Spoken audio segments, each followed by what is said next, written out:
नमस्कार, मी ओमप्रकाश उडान. वास्तव न्यूजच्या एक्सप्रेस या रोखोक सत्रामध्ये आपल्या सर्वांचं हार्दिक स्वागत करत आहे.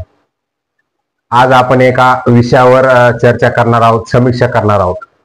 तो म्हणजे अवैध वाळू संदर्भातला विषय. गेल्या कित्येक वर्षापासून आपण बघतोय गोदाकाठ जो आहे हा वाळू माफियाने धुमाकूळ घालून तेथील गोदावरी नदीची चाळणी करण्यात त्यांना यश आले.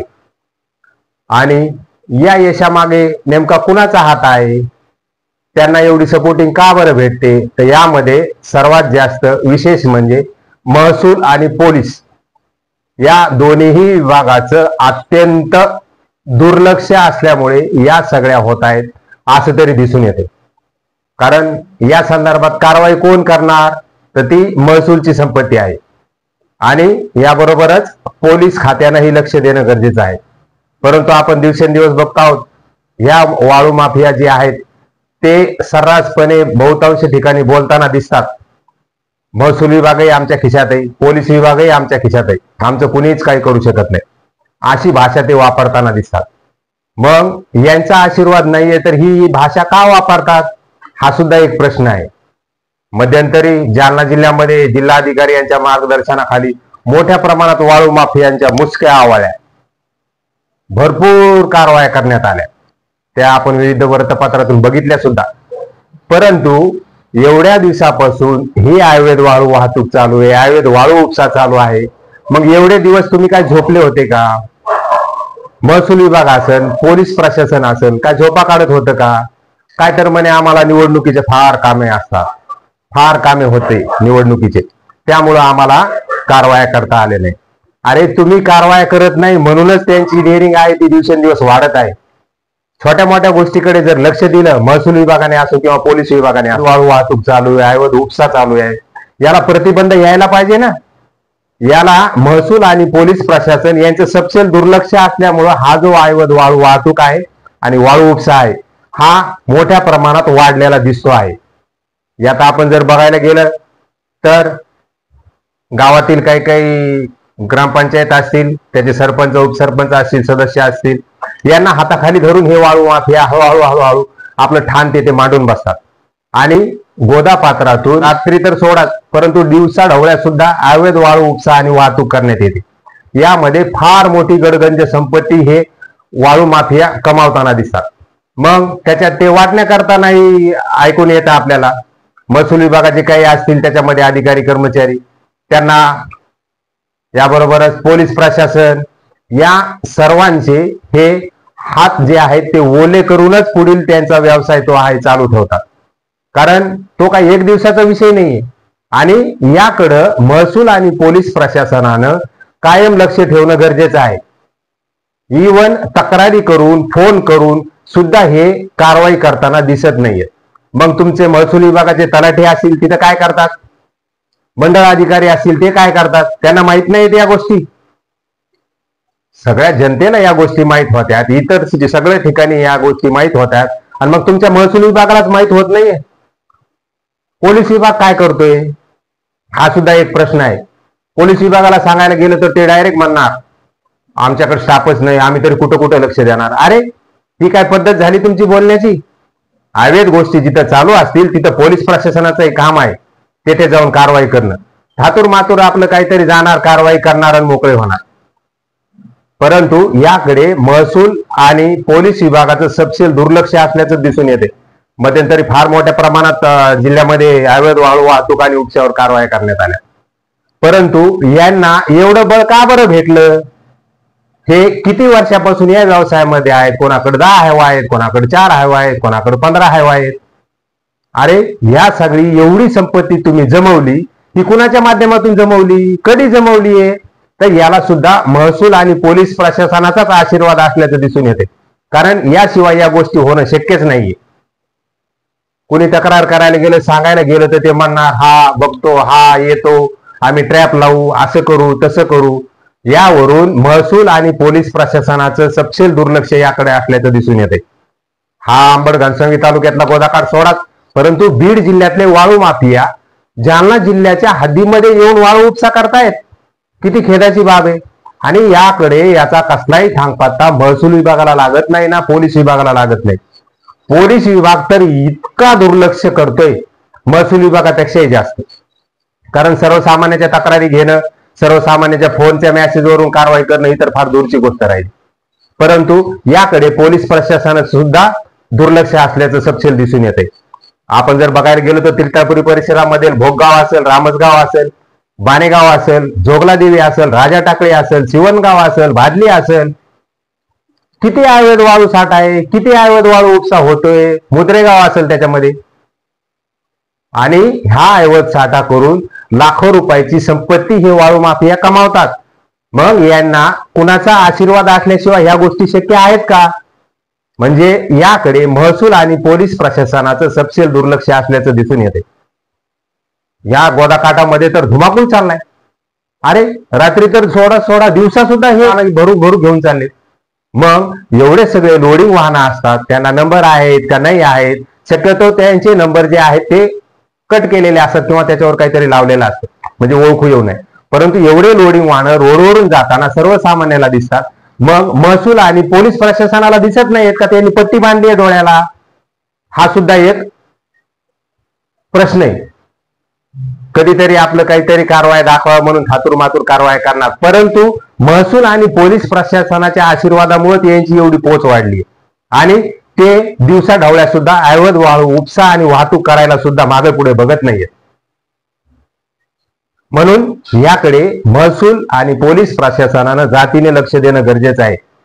तुम्ही कारवाया करणार थातूरमातूर, परत त्यांना कारवायातून कलमा कमी करण्यासाठी सोडवण्यासाठी तुम्हीच प्रयत्न करणार. ही काय पद्धती आहे? कमाल आहे ना. आणि पोलिसाचं तर वाक्य आहे, संरक्षण आहे खलनिग्रहण आहे. काय संरक्षण करणार तुम्ही? किती करणार? अरे दिवसा ढवळ्या जर अवैध वाळू वाहतूक होत असेल, उपसा होत असेल तर याला पायबंद कोण घालणार? याला ग्रामस्थांचं सुद्धा काम आहे. ग्रामस्थांनी सुद्धा याबाबत सजग राहिलं पाहिजे. ग्रामस्थांनी विरोध केला पाहिजे. परंतु राजकारणापायी आणि पैशापायी हे ग्रामस्थ, ग्रामपंचायत, सरपंच, उपसरपंच हे सुद्धा मूग गिळून गप्प बसताना दिसत आहे. मग प्रशासनानंच काय जबाबदारी घेतली आहे? तुमची गाववाल्याची काही जबाबदारी नाहीये का? पण तुम्हाला पैसा आणि राजकारण प्यार आहे म्हणून तुम्ही गोदाकाठचं आणि गावाचं वाटोळं करायला पण निघाला. बघताय आपण वाहनामध्ये किती लोड असतो. अरे रोडनं आपल्याला मोटरसायकल चालवायला अडचण आहे आणि ही एवढे मोठे लोडिंग वाहनं जात आहेत. रोडचं किती 3-13 वाजते, याकडे कोणी लक्ष देत आहे का? आपला स्वार्थ बघणार, राजकारणच बघणार आपण?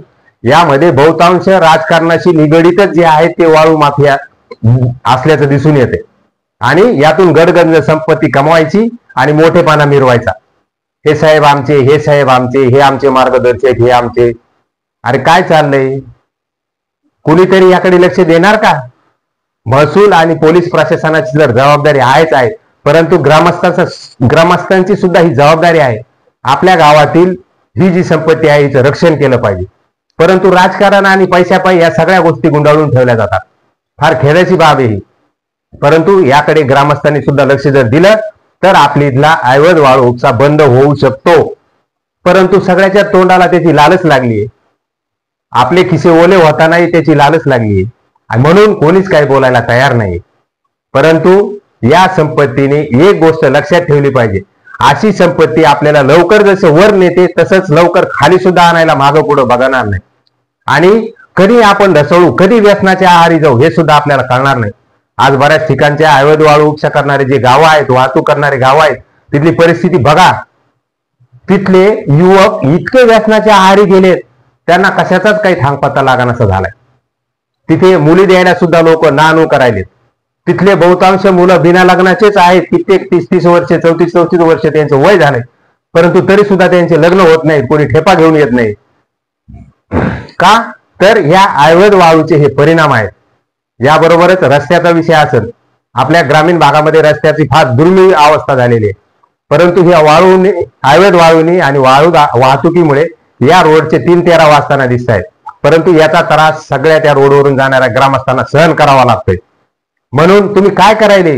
देशाची पिढी आहे, युवक, या युवकाचं सुद्धा वाटोळं व्हायला लागलं या अवैध वाळू आणि वाहतूक आणि त्यातून मिळणाऱ्या पैशामुळे. तुम्हाला त्या पैसे घेताना गोडी लागते, त्याची मजा वाटते, परंतु आपण आपल्या आयुष्याचं कुटुंबाचं जीवन जे आहे ते बर्बाद करू लागलो त्यातून, असं दिसून येतंय. आपल्या घनसावंगी तालुक्यामध्ये काही गावं आहेत, अंबड तालुक्यात गावं आहेत, गोदाकाठच्या सोंदलगाव येथे. तर सोंदलगाव हे वाळू माफियाचं माहेर घरच बनल्याचं दिसून येते. या सोंदलगाव मध्ये 3ही ऋतूमध्ये उन्हाळा, पावसाळा आणि हिवाळा अवैध वाळूचा उपसा आणि वाहतूक चालू आहे. परंतु याचा कसलाच ठामपत्ता महसूल आणि पोलीस प्रशासनाला लागत नाही. फार खेदाची बाब आहे. तेथे एक राष्ट्रवादीचा कार्यकर्ता आहे, त्याचा मुलगा आहे, तो दिवस रात्र अवैध वाळूचा उपसा करतोय, परंतु याची खबर कशीच महसूल आणि पोलीस प्रशासनाला लागत नाही. तो तेथे केणीच्या साह्याने, बोटीच्या साह्याने असं सगळं साहित्य गोळा करतो आणि 12ही महिने अवैध वाळूचा उपसा आणि वाहतूक करतोय, साठा करून ठेवतोय. कधी कधी पोलीस विभाग जातो, थातुरमातुर कारवाई करतात आणि वाळू माफिया पळून गेली, वाळू माफिया सापडत नाहीये, फरार झाले, असा पोलीस प्रशासनाकडून आणि महसूल प्रशासनाकडून आणण्यात येतोय. म्हणजे सोंदलगाव हे घनसावंगी तालुक्यातील वाळू माफियाचं माहेर घर बनल्याचंच दिसून येते. 3ही ऋतूमध्ये त्या गोदावरी पात्राची अक्षरशः चाळणी केली आणि हुशारी एवढी, गावठाण जे आहे, गावठाण 7-12 तेथे जाऊन अवैध वाळू उपसा करायचा, वाहतूक करायची. म्हणजे गुन्हे जरी दाखल झाले, बोजा जरी पडला, तर ती गावठाण जमीन आहे. अशा पद्धतीने सोंदलगाव हे तीर्थपुरी परिसरातील वाळू माफियाचं माहेर घरच बनलंय. याबरोबर आता मुद्रेगावला सुद्धा तीच परिस्थिती निर्माण झाली. जोगला देवीला तर आहेच आहे चालू, रामसगावला तशीच परिस्थिती निर्माण व्हायला लागली. म्हणून गोदाकाठ हा जो आहे, वाळू माफिया या गोदाकाठाची चाळणी करायला सज्ज झाले असल्याचं दिसून येते. परंतु याचा कसलाच ठामपत्ता महसूल आणि पोलीस प्रशासनाला लागत नाही. जरीही लागला तरी लोकेशनद्वारे हे वाळू माफिया यांना सापडत नाही. किती दुर्दैवी बाब आहे. तीर्थपुरी आणि परिसरामध्ये तर हद्दच झाली. सुरुवातीला तरी रात्री अवैध वाळू उपसा आणि वाहतूक व्हायची, ट्रॅक्टरद्वारे कुठंतरी वाळू पोहोच व्हायची. आता तर चक्क हायवा, आणि तेही दिवसा ढवळ्या. अरे तुम्हाला पोलीस स्टेशन झालंय तीर्थपुरीला, ह्या सगळ्या अवैध गोष्टीवर आळा बसला पाहिजे, यासाठी झालंय ते का नुसती तुमची मक्तेदारी वाढावी म्हणून नाही झालं. तर दिवसा ढवळ्या वाळू वाहतूक, अवैध वाळू वाहतूक, ती हायवामधून. अरे तुम्ही पोलीस विभाग काय कुंभकर्ण झोपेत झालाय का? तुमचे इथे हात ओले केलेत म्हणून तुम्ही एवढे चूप बसलेले आहात, आणि चूप बसलेले दिसतायत की पांघरून घेतले तुम्ही का डोळ्याला पट्टी बांधली. पोलीस स्टेशन ज्या अर्थी झालंय त्या अर्थी लोकांच्या ज्या समस्या आहेत, अवैध ज्या गोष्टी आहेत, त्याच्यावर अंकुश लागायला पाहिजे. परंतु तो जर अवैध व्यवसाय, अवैध वाळू वाहतूक ही जर वाढत असेल तर पोलीस ठाणे होऊन काय उपयोगाचं? काय त्यातून पोलीस ठाणे होऊन त्याचा वापर जो आहे तो काय करणार आपण, कशासाठी करणार? बिनधक्कपणे दिवसा ढवळ्या अवैध वाळू उपसा आणि वाहतूक, याला महसूल आणि पोलीस प्रशासनाचं सुद्धा अक्षम दुर्लक्ष असल्याचं आपल्याला दिसून येते. म्हणून जर दिवसा ढवळ्या या गोष्टी सगळ्या घडत असतील तर याचा थांगपत्ता महसूल आणि पोलीस प्रशासनाला का बरं लागत नाही, हा फार मोठा प्रश्न आहे. यामध्ये मला असं वाटतं वाळूमध्ये मोठ्या प्रमाणात पाणी मुरतंय. अरे बीड जिल्ह्यातले अवैध वाळू वाहतूक आणि उपसा करणारे वाळू माफिया जर जालना जिल्ह्याच्या अंबड आणि घनसावंगी तालुक्यातल्या हद्दीमधून वाळू बिनधक्कपणे घेऊन जात असतील तर यामध्ये पोलीस प्रशासनाची सुद्धा महत्वाची भूमिका आहे, महसूलची तर आहेच आहे. परंतु तिकडच्या लोकांना जर एवढी मुभा मिळते तर कुठेतरी वाळूमध्ये पाणी मुरतंय, आणि हे मुरल्याशिवाय या गोष्टी शक्य नाहीत असं तरी मला वाटतंय. म्हणून पोलीस प्रशासनही थोडं जागरूक राहणं गरजेचं आहे. ग्रामस्थांनी जागरूक राहिलं पाहिजे याबाबत. आणि महसूल प्रशासनाचं हे काम आहे. तुम्ही काहीतरी 2-4 दिवस येणार, कारवाया करणार आणि वाळू माफियाच्या मुश्क्या आवाळ्या वाळू माफियावर. अरे काय हे किती दिवसापासूनचे व्यवसाय आहेत, किती दिवसापासून चालू आहेत, यातून किती गडगंज संपत्ती जमा झाली आहे, याला महसूल आणि पोलीस प्रशासनच जबाबदार आहे असं यावरून तरी दिसून येते. म्हणून महसूल आणि पोलीस प्रशासनासह ग्रामस्थांनी सुद्धा या अवैध वाळू वाहतूक आणि उपशाकडे लक्ष दिले पाहिजे आणि विरोध केला पाहिजे. राजकारणापायी ना आपल्या तोंडाला लागलेल्या चटकेपायी आपण या गोष्टी होऊ देता कामा नये. तर आपल्या गावाचं, आपल्या युवकाचं, आपल्या रोडचं कल्याण आहे. नसता यातून या अवैध वाळू उपसा आणि वाहतुकीतून वाटोळ झाल्याशिवाय राहणार नाही. चला तर मित्रांनो, वास्तव न्यूजच्या एक्सप्रेस रोखोक या सदरामध्ये आपण येथेच थांबूया. परंतु याबाबत तुम्हाला हा व्हिडिओ आवडला असेल तर नक्कीच काही शंका असतील, काही वाटत असेल तर कमेंट करा, लाईक करा आणि चॅनलला सबस्क्राईब करायलाही विसरू नका. याबरोबरच शेअर करायला सुद्धा विसरू नका. वास्तव न्यूज एक्सप्रेसच्या रोखोकमध्ये असंच आपण परत वेगवेगळे विषय घेऊन परत भेटत राहू. तोपर्यंत धन्यवाद.